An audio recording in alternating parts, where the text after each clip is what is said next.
go to chapter 29, investment. And when we talk about investment, basically we're talking about spending on capital goods. So here I wrote, investment is the spending on capital goods.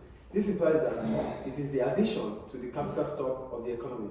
And when we talk about capital stock, we're talking about machinery, we're talking about factories, equipment. These are what we spend on. These goods are goods that produce other goods, so they are all investment spending. So we can classify investment into gross investment and net investment. Why do we call it gross investment? We call it gross investment because it is the total expenditure that is made to acquire capital goods. So the total amount of money spent to acquire or to purchase capital goods is called gross investment. And when it comes to net investment, that means the total amount spent on capital goods minus depreciation. So here we buy the total amount spent on capital goods is here, which is gross investment. Then when depreciation is taken away from the total amount spent on capital goods, we call it net investment. So net investment is the cost, the total amount of capital goods minus the depreciation of each equipment or each machinery. So that's about gross investment and net investment. Then we can also talk about investment as physical or investment on physical capital or investment on human capital. What are physical capital? Like I just said earlier, on capital goods like factories, machinery, equipment. Physical goods are those things that we can see and they can be used to produce other goods. And when we talk about investment in human capital, we're talking about in people. Investment in human capital is through education and training of workers. So for investment in human capital, we're talking about education and training because these things improves the skills and know-how of human. Now we start with factors affecting the level of investment. There are different factors that affect the level of investment, but today we're just going to talk about the rate of interest. And when we talk about the rate of interest, we're talking about the price of savings or the price of borrowing. Here I wrote the rate of interest. Some investment is financed through borrowing money from the banks or money markets. What are money markets? Money markets is an organized exchange market where participants can lend or borrow money for a short period of time within a year. So we call it money market.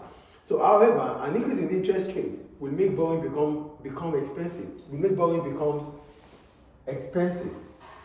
As a result, it will be less profitable to borrow for investment. So what I'm saying in essence is this: either through the money market or through the banks, an individual can borrow money, firms can borrow money. But if you have to borrow money for investment, it has to be that the rate of interest rate, which other variables are constant, the rate of interest rate is less. But if the rate of interest is high, it becomes less profitable for firms to borrow for investment. As a result, they might not want to borrow, rather they would rather save, they would want to save. So here, the lower the interest rate, the more investment project will be profitable, so there will be more investments. So if the interest rate is low, that means if we have a low interest rate, it becomes profitable for firms to borrow, to invest on capital goods. But if the interest rate is high, it is not profitable, it is less profitable for firms. So there is no incentive to borrow for investment at that point in time. So that's all about interest rate. Then we have the retained profit, which still links to interest rate. But first thing, before we go into retained profit, I'll quickly recap this. For investment to increase within the economy, interest rate must fall. Because if the interest rate is increasing, it becomes less profitable for firms to borrow on investment. Now we go to retained profit. When we talk about retained profit, it is the saving of the firms that they do not share to the owners of the business. So here I wrote, retained profit. This is the savings that firms keep and do not distribute to their owners. So instead of paying dividends to shareholders, instead of giving profit to owners of the business, they keep this money instead of sharing it as profit or as profit sharing or dividend. So how does it reflect or how does it affect the interest rate?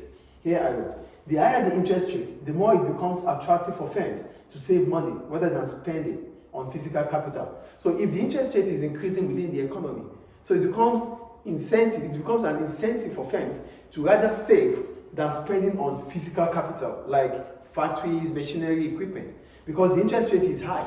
So they want to seek that opportunity to save more. They want to leverage on saving more so that it can become beneficial to them for saving. So at that point in time, they would rather keep more money than sharing money to the shareholders.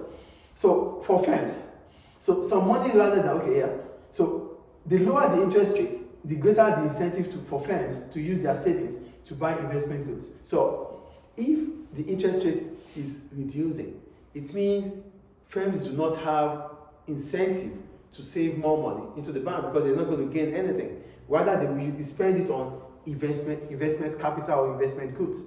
So the point is this: for retained profits, firms will keep their firms will save their money, the profit they make, than sharing it to shareholders if the interest rate is increasing. At that point in time, investment would reduce. Investment in capital goods would reduce.